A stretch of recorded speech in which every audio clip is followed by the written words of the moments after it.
A friend in need is a friend Indeed. एक मित्र आवश्यकता में है, एक मित्र सच में।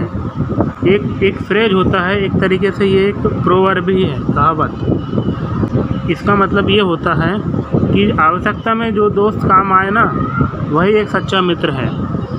Once upon a time there lived a lion in a forest. एक समय की बात है, एक शेर रहता था जंगल में। One day after a heavy meal. एक दिन भारी भोजन करने के बाद, it was sleeping under a tree. वह सो रहा था पेड़ के नीचे। After a while there came a mouse and it started to play on the lion. After a while का मतलब होता है कुछ समय बाद। देयर केम अ माउस, एक माउस आया और उसने शुरू कर दिया खेलना किस पर? लायन के ऊपर। Suddenly the lion got up with anger. अचानक से शेर उठा गुस्से के साथ। एंड लुक फॉर दोज, और ढूंढने लगा उसे who disturbed its nice sleep, जिसने डिस्टर्ब किया था उसकी नाइस स्लीप को। Then it saw a small mouse standing trembling with fear. फिर उसने देखा एक छोटे से चूहे को जो कि खड़ा था घबराते हुए, कांपते हुए। और किसके साथ? विद फियर, डर के साथ। तो जैसे उसने देखा ना एक चूहे को, तो वह खड़ा था और बिल्कुल कांप रहा था डर के मारे। The lion jumped on it and started to kill it. शेर ने जंप किया उस पर और शुरू करने लगा मारना उसे। The mouse requested the lion to forgive it. चूहे ने रिक्वेस्ट की, प्रार्थना की किससे? लायन से।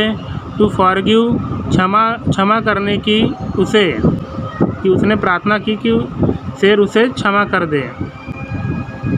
The lion felt pity and left it. Lion ने मतलब शेर ने महसूस किया करुणा, उसे दया आ गई और उसने छोड़ दिया उसे।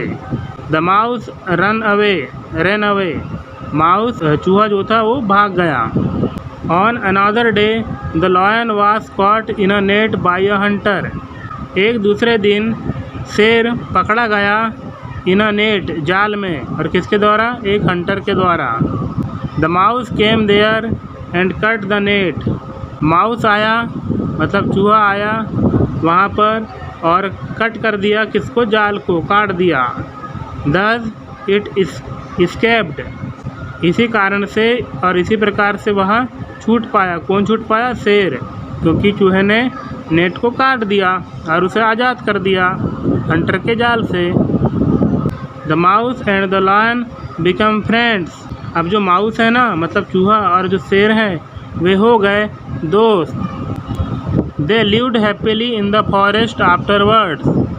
वे रहने लगे खुशी से जंगल में। आफ्टरवर्ड्स मतलब उसके बाद। इसके बाद वे लोग क्या होने लगे? खुशीपूर्वक जंगल में रहने लगे, क्योंकि उन्होंने एक दूसरे की मदद की ना। इसलिए फ्रेंड्स, हमें भी हमारे दोस्त का मुसीबत में काम आना चाहिए और उनकी हमेशा मदद करनी चाहिए। तो यही आज की स्टोरी का मॉरल है। Thank you guys, till then take care, keep practising and have fun, bye.